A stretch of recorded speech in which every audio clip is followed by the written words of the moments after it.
All right, great. Can you see the screen? Yeah. Okay, great.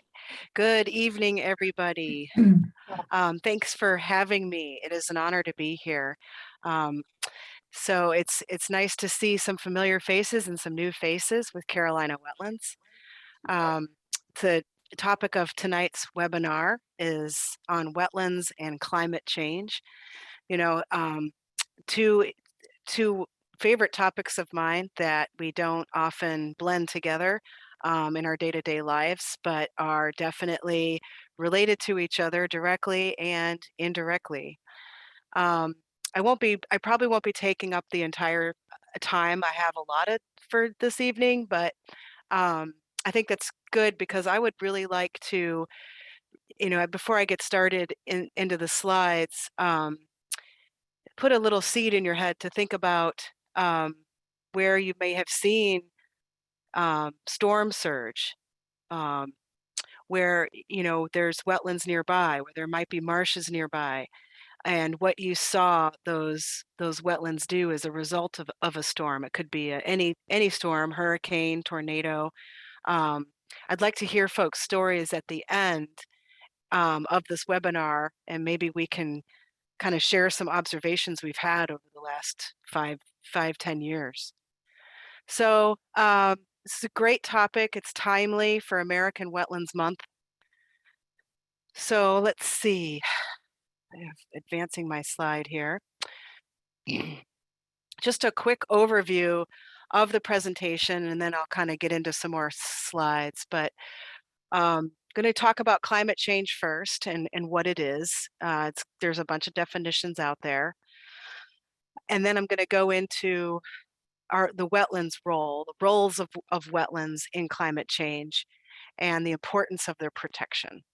So I'll start with defining climate change as the rise in the average surface temperature on the planet, mostly due to the burning of fossil fuels. And that could be burning, and it also can be methane production in the atmosphere. Wetlands play a critical role in this climate change crisis to help mitigate increased storm activity caused by climate change by retaining floodwaters, stormwater, and storm surges. We'll talk about that in a bit. Because of their critical importance during these storm events, wetland protection and conservation is essential now more than ever to combating the effects of climate change in the Carolinas. So we hear a lot about climate change in the news, in the media. There's a lot of incorrect information. This slide, I'm hoping, can present some correct information about climate change.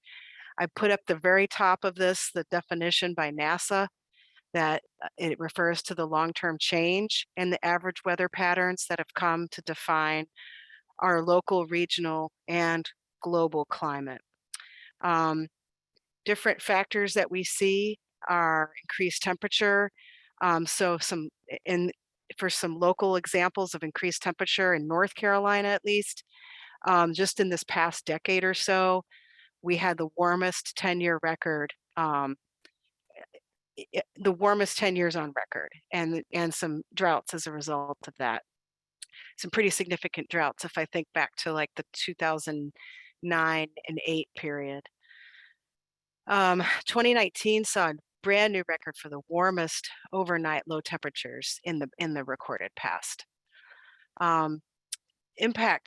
Economic impact of climate change. Two things that we don't often intertwine together, but the economic impact of just hurricane damage itself. Hurricane Florence in 2018 in North Carolina was estimated at $17 billion in damage. And including the loss of livestock, not just property damage, not just structural damage. Severe droughts to economics cause crop failure, cause reduced livestock productivity, fertility, you name it. Human casualties. During those hurricanes, we had 50 people die during Florence, Other fatalities in Hurricane Matthew and Hurricane Michael, and increased rainfall further exacerbating flooding, as we all know from seeing those pictures in the news. There's fatalities that are associated with these storms. So flooding and storm surge, climate change will intensify storm activity, and scientists are predicting an increase in tropical storm activity and frequencies from 1 to 10% in the upcoming years. Florence in 2018 produced a record storm surge to the Carolinas of 9 to 13 feet, causing catastrophic flooding inland for days. Sea level is likely to rise 1 to 4 feet in the next century along the coast of North Carolina. While I'm talking about sea level and the rise 1 to 4 feet, I want to bring in a map real quick to show what that looks like in the coast. And I'll just pull up, I'm going to share this, hopefully folks can see it. But this is the sea level. It's pretty slick web viewer put out by NOAA. It's the sea level rise viewer, and what this particular graphic is showing, there's several layers you can turn on in this viewer, but this particular graphic is showing the impact of a 1 to 4 foot sea level rise on our coastal communities. So what we would see if that were to occur during a high tide is exacerbated flooding to the extent of what's being depicted here in red along here. We've got the Cape Fear River outlet and in Wilmington. And you can just kind of see in red, it's pretty obvious these areas being inundated due to that sea level rise. So and if I zoom out to show the Carolinas, you can see how far inland this can go. So it's definitely a concern. Pull that back over. And then public health, danger to public health resulting from extreme heat, the drought that I was mentioning, increased risk of heart and lung disease from poor air quality. I can go on, but it impacts every aspect of our lives, our livestock, our crops, and so on. So I was talking about the increased storm activity and the economic and environmental impact. I wanted to give some numbers to the group because it really kind of helps paint the picture. So back in 1999, I was here at NC State in graduate school. I remember this hurricane because it destroyed my research site in Sampson County. Hurricane Floyd. This hurricane caused between $7 and $9.4 billion in damage back in 1999. Then recently, Hurricane Matthew, 2016, caused an estimated $4.8 billion. And then 2018, Florence, that was the hurricane that just never left. I think it was here for about 4 days, moved very slowly. Florence broke a record because it was such a slow moving storm. But 28 records, broke 28 records, and it was estimated to cause nearly 17 billion in damage, more than Matthew and Floyd combined. So pretty amazing storm. So let's go back to wetlands again, a happier topic, right? And kind of talk about, we know why I think this group knows why we need wetlands. I'm not going to go over all these factors, but I sometimes don't think about the importance of wetlands when it comes to climate change, erosion. I often think of wetlands as habitats and pretty aesthetics and fish habitat and that type of thing. But it's important to keep in mind the roles that wetlands play in climate change, erosion, shoreline stabilization, and those factors. So how exactly do the wetlands mitigate those impacts of climate change? we've got a few interactive points here, but as I mentioned earlier, they serve to retain floodwater, stormwater, and storm surges. Wetlands absorb and store or sequester excess carbon dioxide in the atmosphere through photosynthesis. And then lastly, wetlands also retain carbon dioxide and plant biomass through tree roots, shoots, vegetation shoots, tree bark and leaves, and in the soil as soil organic matter. I like to think of wetlands as sponges. So if you think of a dry sponge sitting on your kitchen sink, it's just a dry sponge. But if you think about it, the water you can put into that sponge and it will just sit there and hold that and retain that almost the exact amount of volume, actually more technically, of water. And I love that analogy because it really helps kind of me paint the picture of what wetlands can do. So wetlands is a solution to climate change. What can wetlands do to help us deal with this crisis? Well, when an area floods with water, so you have your in this graphic here, you've got sea level rise. That's the SLR acronym. We need acronyms for everything, right? So the SLR acronym is the sea level rise over time. So in this graphic, we've got a subtle slope going up to our upland area. Maybe there's a house up here. But we've got some marsh vegetation here. And this marsh can act as that sponge that I was talking about, soaking up and retaining the water that would otherwise continue to travel upslope. Wetlands can also help the movement of floodwater, so the velocity of water traveling up the slope. If you think about like a large storm event where it's moving quickly, wetland vegetation, just by acting as a barrier, slows that water down. And in coastal areas, these marshes protect the shorelines by erosion, from erosion by buffering the wave action that's occurring during our storm events, and also trapping sediment. Marshes can also migrate landward or upslope.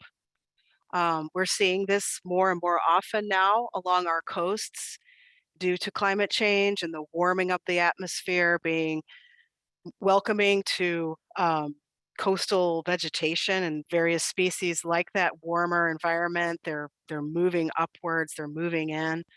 And the benefit there is that as the marsh, they call it marsh migration, as the marsh is migrating upslope, it helps further trap sediment, which helps mitigate the effects of sea level rise. So that's one kind of indirect benefit of climate change on the marshes.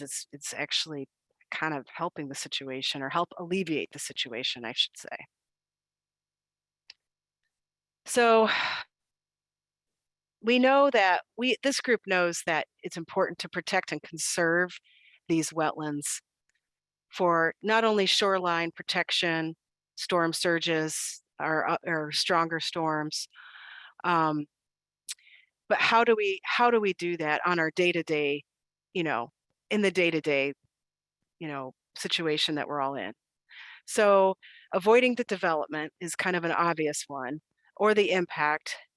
I have clients that might want to ditch a wetland, but not impact the actual wetland itself. They might want to ditch around it, and they think that that's okay, and that's not actually impacting the wetland. And it does impact the wetland because it essentially drains the wetland.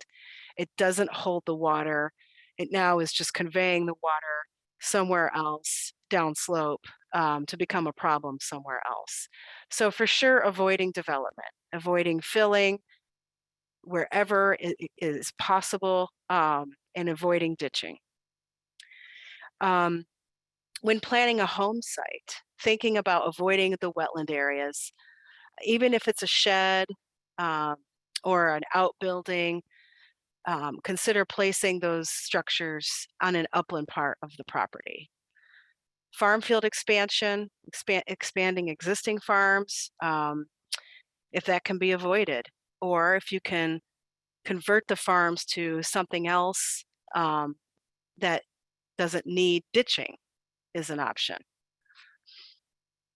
Placing wetlands under a protective easement is a very popular option that folks we're seeing more activity in conservation easements and protective easement activity, where, portions of parcels can be set aside in perpetuity in a conservation easement, and the landowner can still own the land.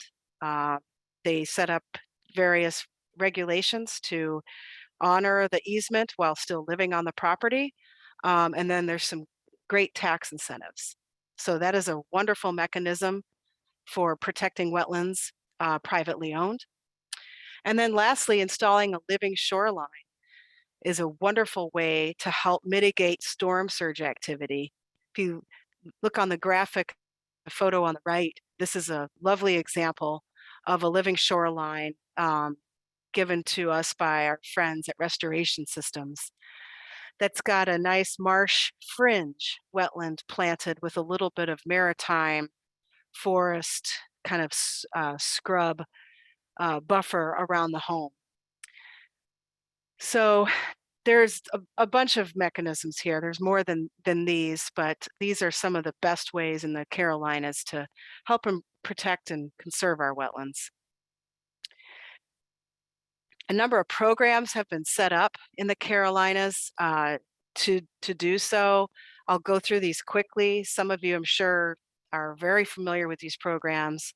I know we've got folks in Carolina Wetlands that are staff members of these programs, but just to go over them real quick, the North Carolina Department of Environmental Quality's Division of Mitigation Services, very active agency organization.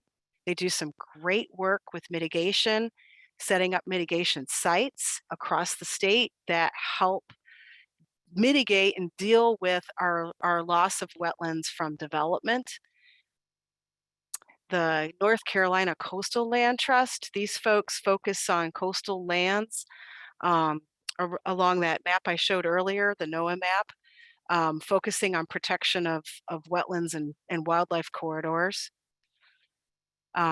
South Carolina's equivalent program, the Department of Health and Environmental Control, and North Carolina's Coastal Federation's another very active group that's looking at wetland protection and climate change. And then lastly, the Coastal Conservation League. So there's other organizations. This is just a preliminary kind of list to show you guys that there's a lot of folks concerned about this issue.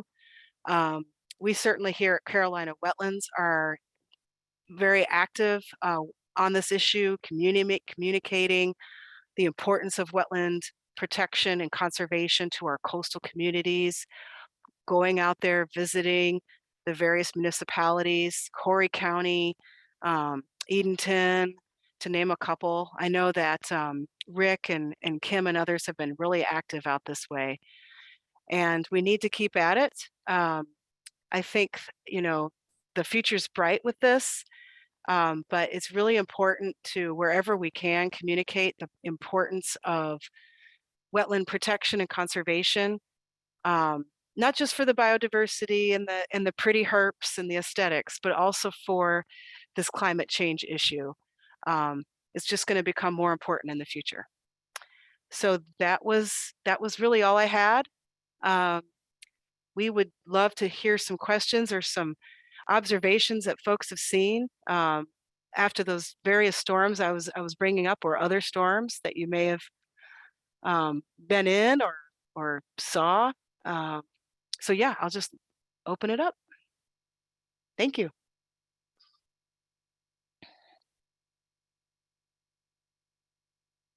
Thank you, Patty. That was a really great presentation, and you covered a lot of information and made it very easy to understand. So thank you for that. Does anybody have any questions? You can feel free to come off chat or come off mute to ask yourself, or you can type them in the chat. I've got one question, I guess. Up here in northern Chatham County in North Carolina, outside of Chapel Hill, working with, have done a lot of research on the beaver impact, and it seems like they are some of our major creators of wetlands, and still I'm not hearing much appreciation or acknowledgement of their impact and just the importance of trying to work with them, although it is difficult to coordinate. But it seems like there's more and more information and efforts in many parts of the country about trying to coordinate or and be cooperative with the beavers to create more wetlands, especially in the western part of the United States. But around here, beavers are seen more as a pest and a nuisance, but they really create a lot of wetlands and do a lot more for carbon sequestration and water filtering than a free-flowing wetland does. So just wanted to get your guys' impact or feedback on that. Yeah, I could give my feedback and opinion, I guess, on beavers. I would love to hear others folks' opinions. When I started in this industry, ACE, I was with the Nature Conservancy, and we had a situation with beavers where they were creating an impoundment, and in an area where the inundation caused a loss in some vegetative biodiversity that we were focusing on protecting, some rare species, rare plant species. And as a result of that, we tried to transplant or move the beaver, the lodge downstream. Well, they didn't take to that very well. And after we attempted that, they came right back. And this went on for years, until the staff and the powers that be finally decided to just let nature take its course. But some of the folks that were kind of against beavers, I guess, brought up the belief or the opinion that our beaver population is like our deer population, and that we've just got too many, and a lot of the predators have they're not around anymore, and so it's a population control type thing. Now, I also work with others that completely disagree. So I think I'm somewhere in the middle ground. I guess I appreciate beavers and beaver activity and all the carbon that they sequester. But I also see the other side too. So thanks for that. The picture behind me is a beaver pond that is on Pokeberry Creek that wouldn't be there. We wouldn't have the wetland. We'd have, well, in fact, downstream of the pond, of that dam where the beavers have been chased out, it has got deeply eroded. It's almost a 10-foot deep chasm now of bank erosion because the stream is going too fast during flooding events from different hurricanes and these bigger and bigger storms that we're having due to climate change. And it's causing more of a threat to some pipes and bridges and some other issues because there's not the water flow control that the beaver ponds produce. And there's lots of ways of limiting or managing the water level in a beaver pond with beaver deceivers and other types of flow devices, as well as reducing any problems with chewing of trees. But flooding of and creating the wetland to begin with does create changes in that local ecosystem, but it does create a lot of other opportunities as a great ecosystem producer too. So it's that balance between what humans think is best versus versus the natural state of things. And there are a huge number of more beavers in this country before humans came here and trapped them all out too. So what's an appropriate balance is really, I guess, depends on the eye of the believer. Yeah, interesting. Yeah. I would just add, I think we have to learn how to live with those changes. You know, it's just what, Heather, your example, and I know I've seen it elsewhere. You have we as, you know, land managers or land stewards have a way, you know, have an idea in mind of how it should be done. And then the beavers often come in and have other ideas. So we have to be open to adapt. And then I think in some cases you can adapt. In other cases where there's, you know, the harder infrastructure, it's a lot harder to adapt to those changes. I was going to ask Dr. Burchell, with your in the extension at NC State, if you've had a lot of interactions with beavers, and you had something to add. Yeah, I'm kind of like Heather and you guys. I mean, you got to find middle ground with them, and I don't know what that middle ground is, but I do know one thing that I'd like to bring up, and that is, I don't think that we need to always say that beaver activity is going to necessarily increase carbon sequestration. And the reason is, in certain situations when the beavers make really deep impoundments, it actually slows vegetation growth in some areas, and you might have more open water area and less opportunities. You know, these trees start to die, and they may actually not be pulling the carbon into the terrestrial ecosystem and holding it there, because your biomass production will actually start to go down. And however, on the flip side, whatever carbon has already been there will pretty much be fairly strongly trapped. But whenever you kind of change the hydrology like that, and you have deep inundated areas, you could also turn that into areas where you actually increase methane production. And when you increase methane production, which is like a 30x greenhouse gas equivalent to carbon dioxide, you may start losing carbon or losing the equivalencies a little bit faster. So it's kind of complicated. So it's not as you know, kind of a simple thing that equates.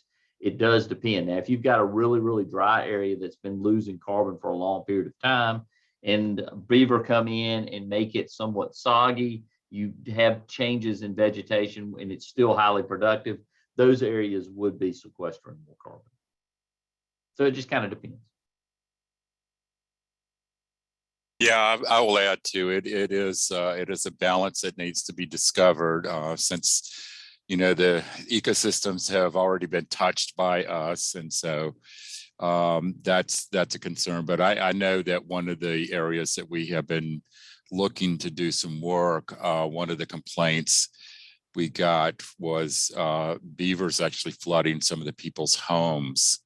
And so, you know, obviously the homes are in the wrong place, granted, but, you know, this is just one of those situations where you've got to try to look at the whole situation. And believe me, I'm pro beaver. You know, when the situation is right, they're incredible ecological engineers, and they have done a lot of good in the past.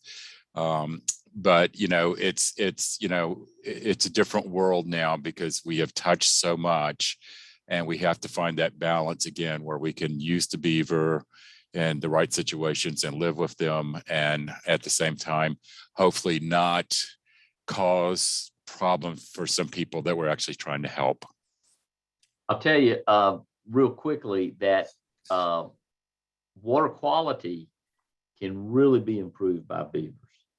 And I know this from kind of an accidental study that I read about when we were studying riparian buffers, or the riparian buffers were being studied. These are the areas around streams, and in agricultural facility or agricultural landscapes, many times there's a lot of excess nitrogen, is nitrate, that makes its way in the groundwater and discharges into the streams.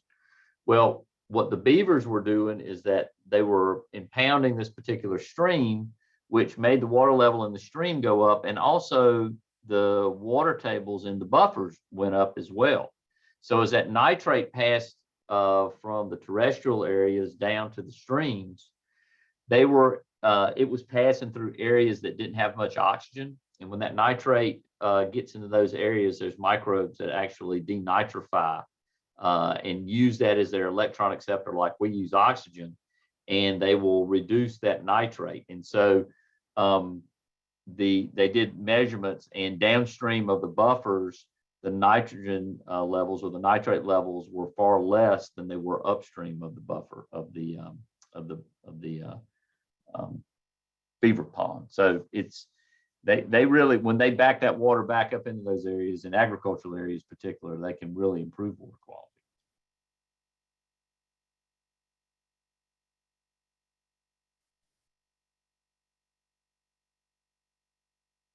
Well, that was a great question. Do we have, just also note in the chat, Patty posted the question to all, where have you seen examples of storm surge?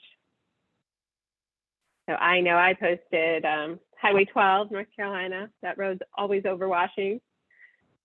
So that's the, the north to south way and that doesn't even have to be a big storm. This has to be high tide and some wind. And let's see, we put Rick said, oh, there's a Stony Run in Harnett County, but that's not going to be storm surge, right? Well, the dam was breached during Hurricane Matthew, but you're right. That's a good point. Okay, not Well, exactly the same thing. Well, it's significant flooding. It's one of those kind of, I was thinking about, these strong storms that we've had recently, and, what folks, what was your observation? So that's definitely, I think of the town of Princeville. Do you guys remember when the Tar River flooded? That whole town was just underwater. I just drove through about a month ago. I drove through Princeville, and they're still rebuilding. And in a couple of areas, I was just floored. They put those buildings right back in that floodplain, just on stilts. Thinking, I guess that would protect the building. Just couldn't believe it.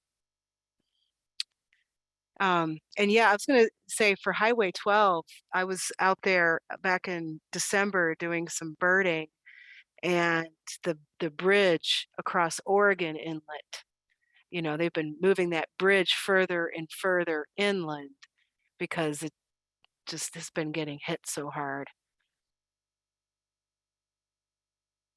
Yeah, Highway 12 is the most repaired road in North America, and which I thought was always interesting. And talking about Princeville, I was just at a social just a little while ago where I was talking with some folks from CT&C that are working with the residents of Princeville, and they know very well that the residents there strongly believe in their cultural heritage and they don't want to give it up. And it's something you can't ignore, and we've got Carolina Wetlands has got a similar project we're working on in Horry County, South Carolina, where it's a Gullah Geechee community, Bucksport, that is getting flooded pretty much as bad as Princeville, I would say. The frequency's definitely increased over the last 10 years. And a lot of that is due to development, I'm afraid. But those folks also are not very susceptible to moving either. I mean, I think a few might, but for the most part, they want to find solutions. And so it's a tough situation to deal with. And well, living shorelines, marshes, let the marshes migrate inland, and living shorelines. Yeah, we're looking into what we can do there to help them. Heather, I have two questions for you. Can you hear me? Yeah. First one is personal. You said you were at NC State. What were you studying there that propelled you along this course? Oh, thank you. Botany. Okay. I got a master's in botany with Tom Wentworth and John Stuckey. I took a class from Dr. Bursell here. And I helped him with plant some riparian buffers, but studied riparian vegetation, riparian forests, being impacted by water level fluctuation associated with hog farm weirs, hog farms well, actually any farm, but I worked on a hog farm, but the weirs, the structures that are placed in streams to back streams up and use the water for irrigation. Studied that impact on the vegetative community at NC State. And that got me really interested in wetlands back at that time. And I've been working in wetlands ever since. Just now, when I work with wetlands, I just try to keep my solar developer clients out of the wetlands. Easier said than done. Thank you. That's interesting. I'm glad I was curious about that. That's interesting you. path. Thank you.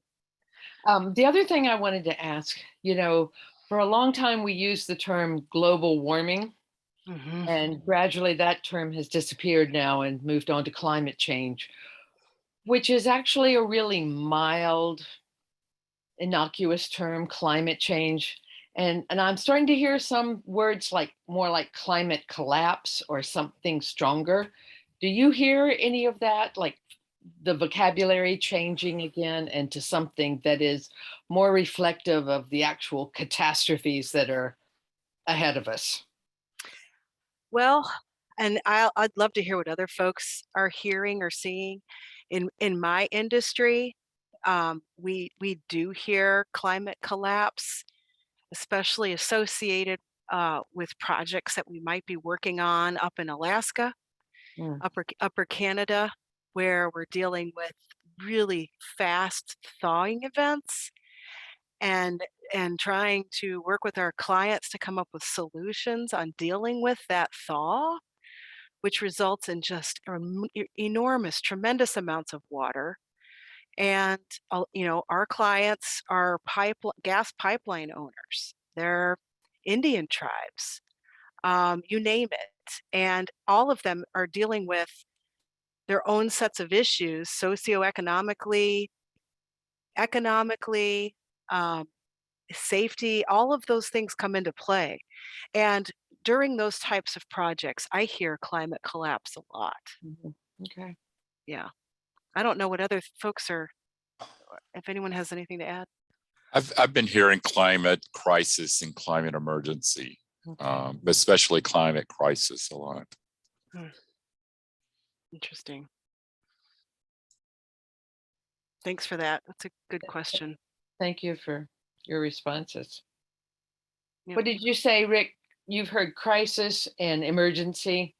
Yes. Okay. And It's interesting how our language changes. yeah, and as someone who I've talked to a lot of children about climate change, and I like to also throw in the words climate action, because that gives the impression that we have a solution to be acted upon. So I try to use that a lot with the kids, especially. So that's an engaging term. I love that. I love that. And I have 2 boys. And when I talk about this phenomenon, you can see the kind of the concern and the fear and the worry and even the blame. Mom, why did you and Grandma do this to us? Look at this mess we have to clean up. That's the stuff that they ask me, when they're going to sleep at night. So I love the word action because it conveys that there are ways to deal with the action. Thank you for that. How old are your boys? How old are your kids? 11 and 13. Okay, a good age, question asking age. Yes. Yes. Yeah, I wondered when the blame was going to come. I've got grandchildren in that age range. Yeah. How'd you do this to us? Why haven't you fixed this? Have you been blamed yet? No. Okay. No. How old are they? Well, they range from 6 to 14. So. Okay. Well, maybe you'll get lucky and be able to slide through. Well, I've got an responsibility. I think we're all responsible. Yeah. I've got an 18 and 19-year-old, and they are definitely wondering what in the world we've done to them. So yeah. Well, I if it- also realized that when you're it's Catherine Hayhoe, I believe, that talks about talking about it.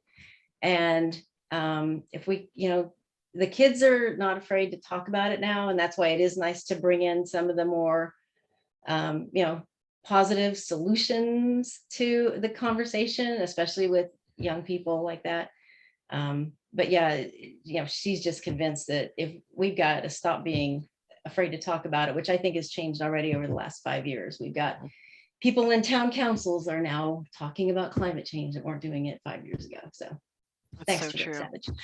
Yes, thanks to Rick Savage. Yes. Yes. No, that is so true. And I love that kids are feeling more encouraged to talk about anything really, which is great. When I was a kid, I wasn't, I was not to be, children are to be seen and not heard type thing. So it's nice to have those conversations with them.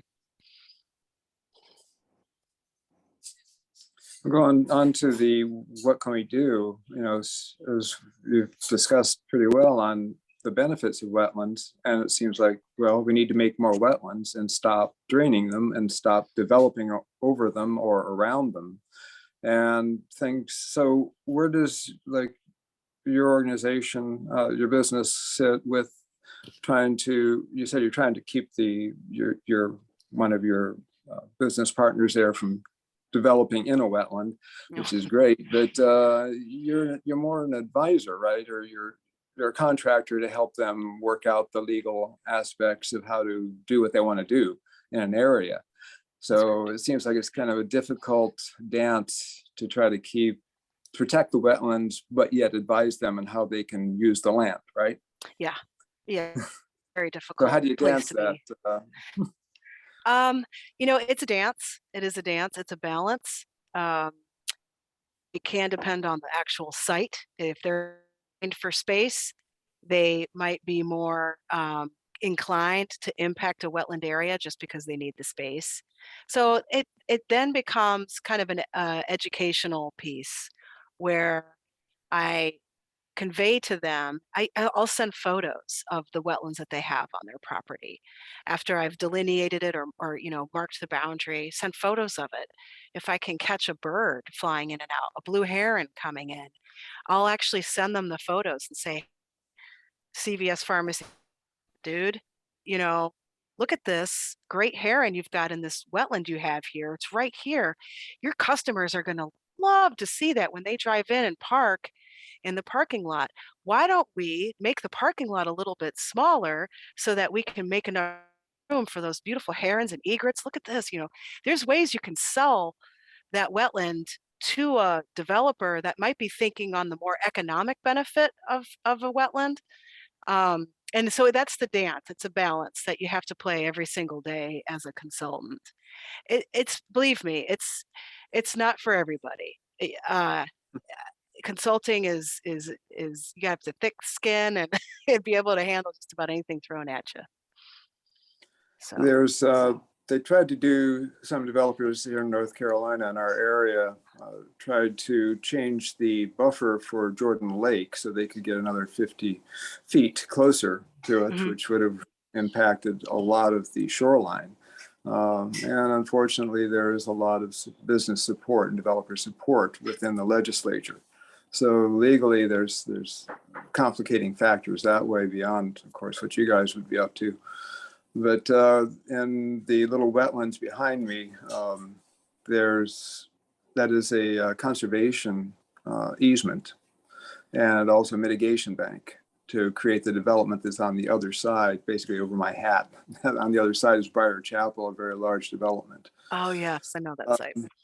Yeah, and so we've gone through a lot of struggles trying to protect the wetlands. And if the beavers weren't there, there'd be a stream. And now that's the one I'm talking about, is where it is very deep erosion is moving upstream because there's nothing to stop the flow of the water and the excess runoff from the increased development. Yep. So the development is increasing the overall water flow, not to mention when we have our big rains, really high velocity. And it doesn't spread out too much because the stream is so incised. at a really high velocity with increase until it hits the beaver dam. But there's been people in development who don't like beavers, don't like beaver dams. And so they've taken out dams, which has increased the water flow and increased sedimentation and decreased and caused damage to the wetlands. And they've actually messed with the beaver dam, which is basically on the left side of the screen where the water edge is. And let's see if I can point to it there. That area there is a beaver dam. Uh-huh. And the lodge is kind of where my hat is. But anyway, the struggles we've been having trying to protect that wetland has been very difficult. Tetra Tech was out doing their consulting for Briar Chapel to have suggestions on what to do about the erosion. And that's been, I think, 3 years now, and nothing has been implemented. Hmm. So it's your thoughts on like BDAs to help create wetlands versus not just protecting what's there, but what about how we can create more wetlands because of all their benefits? Right. And not just BDAs, but beavers themselves.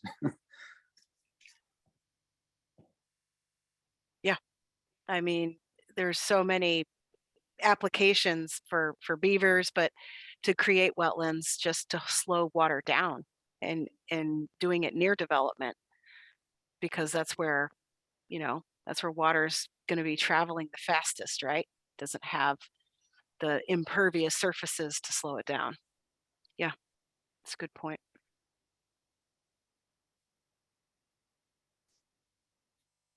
I have another question about mitigation. Does it work? Is it cost effective? Is it environmentally effective? Mike? Oh, that's a Gotten a good lot one. better at it. I think we're getting a Okay. lot better at it. And Go ahead. the issue is, what we're really trying to do here, and it's kind of one of the fundamentals of ecological engineering. It's this idea of self-design and self-organization, and that's what we're trying to do in a lot of these restorations. We're trying to do all the things that we can do to basically push this ecosystem development in the right direction, knowing that we can't, it's unwise to make a real rigid design in this, like you would if you were civil engineering building a bridge, and you try to get the ecosystem this head start. So if we've got a forested wetland ecosystem, we make sure that we're going to get the hydrology right. We're going to make sure that the water comes in and stays in the ecosystem as long as we need it. We're going to make sure that the soils, if they've been compacted, are nice and tilled so we can plant it. And then when we plant things, if we want it to be forested, we plant trees in there instead of waiting for the seed banks to come in. So it gives it that head start. And perhaps we do some other management with water or with invasives control, weed control, so we can get the trees going. But it takes a long time, and it's not a one number thing, but it takes a long time for when you do a wetland restoration to get it to truly function like the historical wetland that was once there. And so that takes time.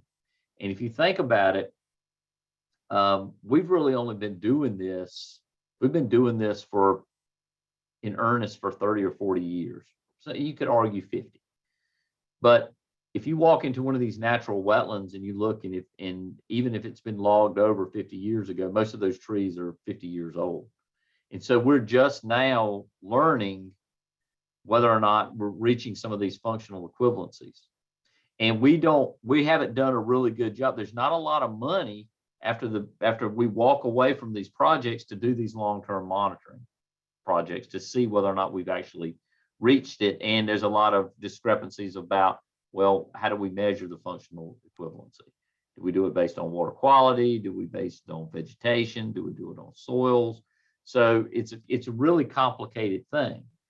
And so, because it takes so long to restore these things, that's why protecting or rehabilitating wetlands that have just minorly been disturbed is such an important thing right now. Thank you.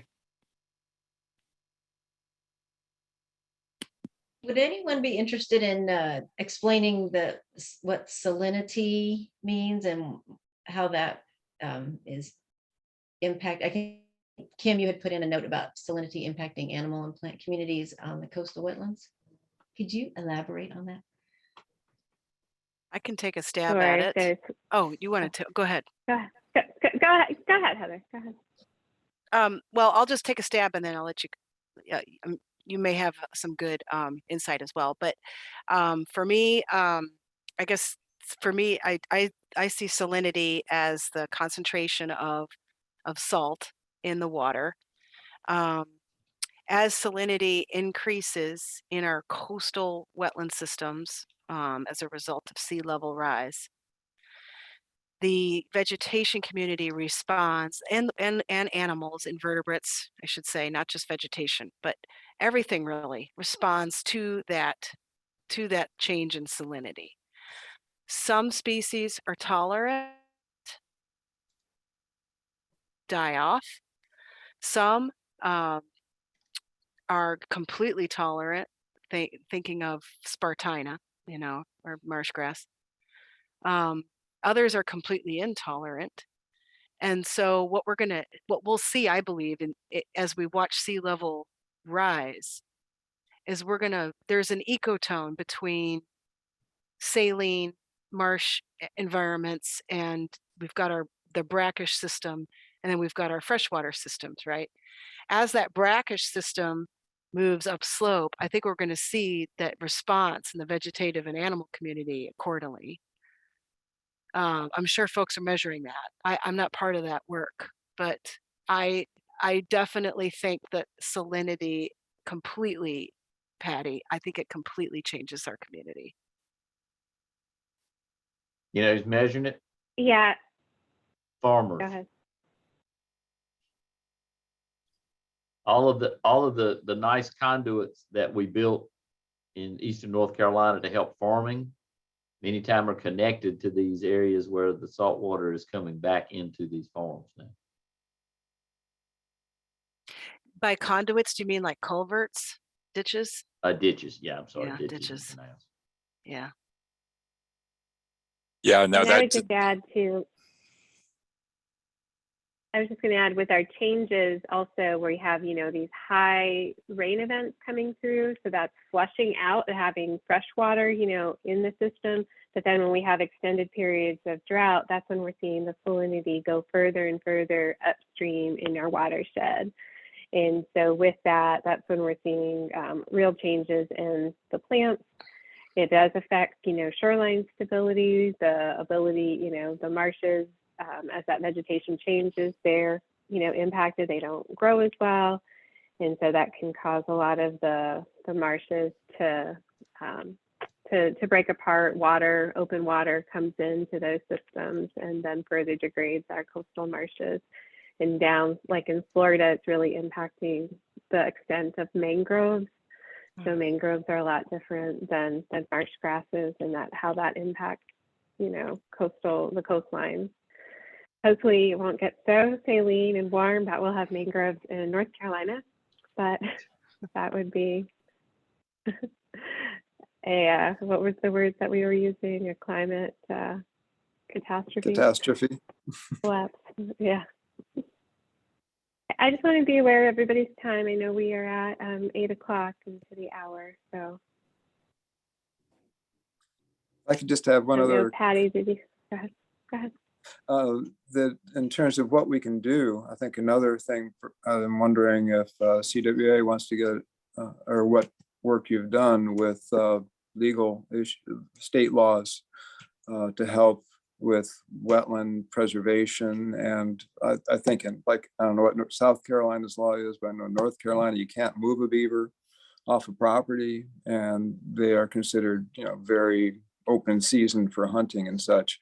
And again, being a beaver believer and lover, I'd like to see some protection there. But other ways of protecting the coasts, both of streams, rivers, lakes, and the ocean in terms of from development. I think we really need to step up the legal protections for water wetlands. Yeah, we've been, Rick, do you want to answer? did you say me? Yep. Okay. Yeah, we have been pretty involved, at least with the on the side of the wetlands, because you know, with the Trump administration, they butchered the definition of the waters of the U.S. and under the Clean Water Act. So we have been working with several other organizations, particularly the Southern Environmental Law Center and the North Carolina Conservation Network to remedy that. And North Carolina is a little bit of an interesting situation, because it turns out that despite the fact of the changes of the previous federal administration, North Carolina had statutes that were passed in the mid-90s that made all waters of North Carolina waters of the state. And so DEQ was very rapidly making rules to allow permitting of those waters before somebody realized what was going on. I hate to put it that way, but yeah, I mean, it's a statute, and so they got it. They needed to be allowed to be permitted.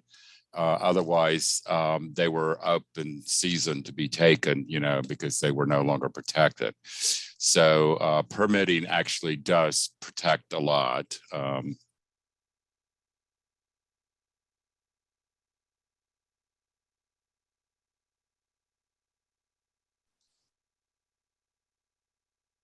I wish we had that automatic control.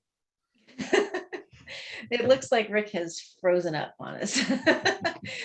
Sorry, Rick, if you can hear me. Yeah, and I'll just add, I know the organization, it's, you know, we work a lot on education, so we try to work with local communities on how to develop, you know, with wetlands and their streams and natural ecosystems. And we take the approach to try, that's our approach, I think. So we would be, you know, happy to talk, I think, more about how we could work together. We're still strong, or a small organization, and so we work a lot with other conservation groups and the efforts that Rick was just talking about some of the state wetland rules. So we do, that's how we work together, is provide our support with other, you know, like-minded conservation groups. So I'd like to add real quick to that. In my work in consulting, ACE, you know, I've been in consulting for about 22 years and I work everywhere, not just the Carolinas, but in many states. And where I see wetland protection at its best is at the local and community town level, because those, you know, our local communities, our towns, our counties have the freedom to not be so bogged down with state Congress, legislature, federal government, where it takes years and years and years to get something passed. A county can propose an amendment to an ordinance. Any commissioner can do this, just about. They can say, hey, I think we should buffer all of our wetlands in the county by 25 feet. And they can have that passed, and then all of a sudden, all of your wetlands in the county are buffered by 25 feet. I have seen this in dozens and dozens of counties across the states. That's where I personally have seen in my work, in my day-to-day work, the best wetland protection. So I think the work that Carolina Wetlands is doing in Horry County, Edenton, these coastal communities, Princeville, all these other places is just a fantastic. That's where we're really putting our money where our mouth is that local level, in my opinion. It just takes too long to get anything past the state or the federal. And we have local elections coming up really, really soon. I think early voting starts tomorrow. That's all I'm going to say about that. But we are out of time. So if you have this is a great discussion. If we have any more questions, check out the website and you can find us all out there. Kim and Rick have their emails available. Heather, should we throw your email into the chat here? Sure. You wouldn't mind doing that real quick before we go? Yeah, sure. And any final words, Kim? Yeah, no, I just echo what you said. Thanks, Heather, for a great presentation. Thanks everybody else for a great and lively discussion. So please get involved with the Carolina Wetlands organization. Hope you've signed up for our newsletter. Come out to a meet and greet. Join us for a tour. Come learn how to monitor a wetland if you're not already. We would love to get you involved or keep you involved. All right, thanks everyone. Have a great evening.